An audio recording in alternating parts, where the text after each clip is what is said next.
Ready start.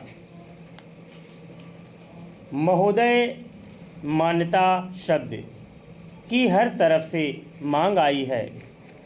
मानो कि मान्यता देने भर से ही वे बहुत सी कठिनाइयाँ हल हो जाएंगी जो बांग्लादेश के लोगों के सामने है, हमारे देश के सामने है और विशेषकर हमारे सीमांत राज्यों अर्थात पश्चिम बंगाल, असम, त्रिपुरा और मेघालय के समक्ष है।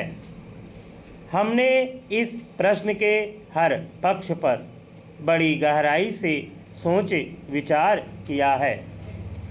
जैसा कि मेरे साथी ने बताया है, इसकी हम निरंतर समीक्षा करते रहते हैं। हम इसकी प्रतीक्षा नहीं करते कि दूसरे देश इस विषय में क्या करते हैं।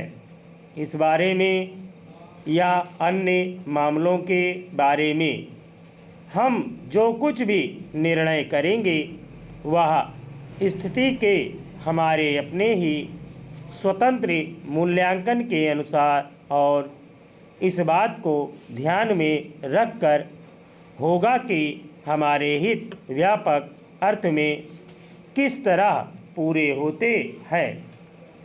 कल मैं अपनी वर्तमान कठिनाइयों में से संभावित खतरों और बोझों के बारे में जानबूझकर बहुत संयत भाषा में बोली थी। वह इस कारण नहीं कि मैं बोझों या खतरों से आज या कभी डरी हूँ, बल्कि इस कारण कि मैं चाहती हूँ कि माननीय सदस्य इन सब विषयों पर गहराई से विचार करें। खतरों का तभी सामना किया जा सकता है जब आदमी इसके लिए तैयार हो।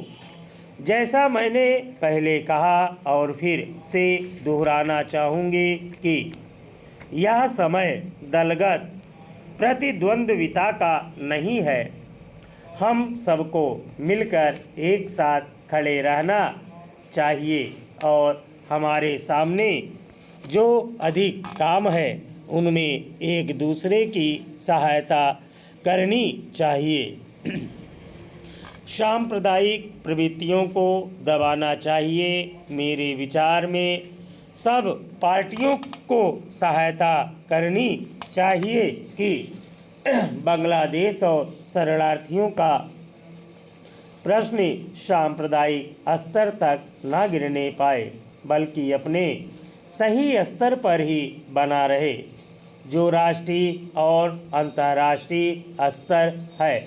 मैं इन प्रश्नों और अन्य घटनाओं के बारे में विरोधी दलों के नेताओं और सदन के अन्य सदस्यों से संबंध बनाए रहूँगी। मैं अपनी तरफ से सदस्यों को इस विषय पर अपनी बात मुझसे आकर कहने और उनके पास जो कोई जानकारी हो उसे बताने की पूरी छूट देती हूँ। साथ ही इस समय इससे अधिक और कुछ कहने को नहीं है।